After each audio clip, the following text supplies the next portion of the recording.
ঘাপটি মেরে থাকা একজন ফয়জুল থেকে বিএনপি রক্ষা পেল। বিএনপিতে ঘাপটি মেরে থাকা এই ফয়জুল হকের পর আর কেউ থাকলে তারও সময় এসেছে পদত্যাগ করার। আর যিনি পদত্যাগ করবেন না তাকে পদত্যাগ করিয়ে দেয়া বিএনপির আত্মরক্ষার্থে জরুরি। আলোচিত এক অ্যাক্টিভিস্টের নাম ফয়জুল হক। আবেগে কেঁদে বুক ভাসানো এই ফয়জুলকে কখনো রাজপথে বিএনপির রাজনীতিতে দেখা যায়নি। মালয়েশিয়া বিএনপি শাখার সহকারী একটি পদে থেকে নিজেকে বিএনপি পরিচয় দিতেন। বরিশালের আঞ্চলিক উচ্চারণে প্রমিত বাংলা বলার চেষ্টা করেও পারতেন না। মাঝে মাঝে উদাস সাজেন, মাঝে মাঝে ধর্মভিত্তিক রাজনীতির ধ্বজাধারী পরিচয় দেন। এই লোকটি 5ই আগস্টের পর থেকে বারবারই নিজেকে বিএনপি পরিচয় দিয়ে বিএনপিকে বাঁশ দেওয়ার চেষ্টা করেছেন। বরং বিএনপির রাজনীতিকে বুমেরাং করতেও কাজ করেছেন এই ফয়জুল।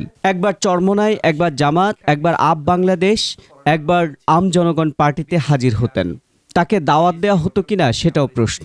মাঝে মাঝে নিজে অনুরোধ করে একটু বক্তব্য দেওয়ার সুযোগ নিতেন। ভাইটাল কোনো পোস্ট নয়, মালয়েশিয়া বিএনপির সহ সমাজ কল্যাণ সম্পাদক পদে ছিলেন ফয়জুল। তবে এই পদ থেকে তাকে বহিষ্কার করেছে বিএনপি। মাদ্রাসায় পড়াশোনা করে পিএইচডিও করেছেন ঝালকাঠির একজন আলেম আজিজুর রহমান নেসারাবাদী তথা কায়েদ সাহেব হুজুরের দৃষ্টিভঙ্গি নিয়ে। তার পিএইচডি টপিকের সাথে বাস্তবিক রাজনীতি চর্চার কোনো সঙ্গতি নেই। যতদিন বিএনপিতে ছিলেন বিএনপির মধ্যে জামাতের পয়জন ছড়ানোর চেষ্টা করেছেন। এই ধরনের ঘাপটি মারা লোকগুলোই বিএনপির সবচেয়ে বড় ক্ষতি করছে, যাদের বিষয়ে সতর্ক হওয়া বিএনপির জন্য অত্যাবশ্যক।